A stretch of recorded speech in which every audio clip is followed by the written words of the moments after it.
Iran ஹெலிகாப்டரில் இருந்தவர்கள் உயிருடன் இருக்கும் அறிகுறிகள் எதுவும் இல்லை என்று சர்வதேச செய்திகள் கூறுகின்றன.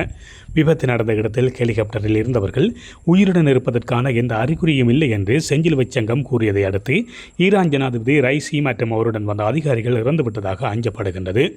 இஸ்ரேல் போருக்கு இடையே திடீரென்று ஈரான் ஜனாதிபதி இப்ராஹிம் ரைசி பயணித்த ஹெலிகாப்டர் நேற்று விபத்துக்குள்ளானது.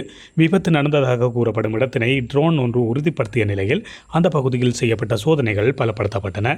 ஹெலிகாப்டரில் ஈரானிய ஜனாதிபதி இப்ராஹிம் ரைசி, அந்நாட்டின் வெளியுறவு அமைச்சர் ஹொசைன் அமீர் அப்துல்லாஹியன், ஈரானின் கிழக்கு அஜர்பைஜான் மாகாண ஆளுநர் மற்றும் பிற அதிகாரிகள் மற்றும் பாதுகாவலர்கள் இருந்ததாக அரசு தெரிவித்துள்ளது.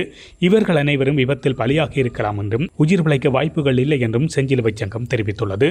அஜர்பைஜான் ஜனாதிபதி இல்ஹாம் அலியையுடன் இணைந்து இருநாட்டு முயற்சியில் கட்டப்பட்ட ஒரு அணியை திறப்பதற்காக அஜர்பைஜானுடனான ஈரானின் எல்லைக்கு ரைசி சென்றிருந்தார். அங்கிருந்து திரும்பி வந்தபோது இந்த விபத்து ஏற்பட்டுள்ளது. ஈரானின் கிழக்கு அஜர்பைஜான் மாகாணத்தில் உள்ள வர்ஹான் மற்றும் யோல்பா நகரங்களுக்கு இடையே மோசமான காலநிலை மற்றும் பனிமூட்டம் காரணமாக ஹெலிகாப்டர் கடுமையாக தரையிறங்க வேண்டிய கட்டாயம் ஏற்பட்டதாகவும் அதனால் ஹெலிகாப்டர் விபத்துக்கு உள்ளானதாக இருக்கலாம் என்று ஆரம்பத்தில் உள்துறை அமைச்சர் அஹ்மத் வஹடி தெரிவித்திருந்தார். ஹெலிகாப்டர் விழுந்த இடம் மலை, காடுகள் நிறைந்த நிலப்பரப்பு மற்றும் கடும் மூடு பனி கொண்ட இடமாக கருதப்படுகின்றது.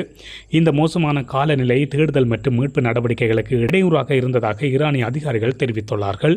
கடும் பனிப்பொழிவு காரணமாக அங்கிருந்து உடலை எடுத்து வரும் மீட்பு பணிகள் தொய்வு ஏற்பட்டுள்ளது.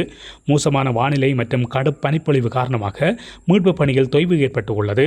உடலை மீட்கும் மீட்பு படையினர் அங்கே செல்ல முடியாத சூழல் உள்ளது. அப்படியே சென்றாலும் பெரிய அளவில் உடற்பாகங்கள் கிடைக்காது என்றும் கூறப்படுகின்றது. ஹெலிகாப்டர் விழுந்து வெடித்து சிதறியதாக கூறப்படும் இடத்தினை துருக்கியின் ஆளில்லா விமானம் ஒன்றுதான் கண்டுபிடித்துள்ளது.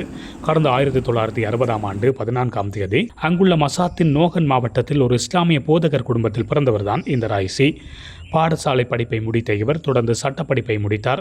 ஈரானின் முக்கிய வழக்கறிஞர்களில் ஒருவராக ரைசி வலம் வந்தார். தொடர்ந்து நீதிபதியாக பணியாற்றிய அவர் கடந்த 2019ஆம் ஆண்டு ஈரான் நாட்டின் தலைமை நீதிபதியாக நியமிக்கப்பட்டார். தற்போது அந்த நாட்டின் ஜனாதிபதியாக பதவி வகித்து வந்தார். இஸ்ரேல் போருக்கு இடையே திடீரென்று ஈரான் ஜனாதிபதி இப்ராஹிம் ரைசி பயணித்த ஹெலிகாப்டர் நேற்று விபத்துக்குள்ளானது. கடந்த சில வாரங்களாக ஈரான் இஸ்ரேல் மாறி மாறி தாக்குதல்களை நடத்தி வருகின்றது. அதிலும் இஸ்ரேல் மீது ஈரான் பல எதிர்பாராத தாக்குதல்களை நடத்தி வருகின்றது.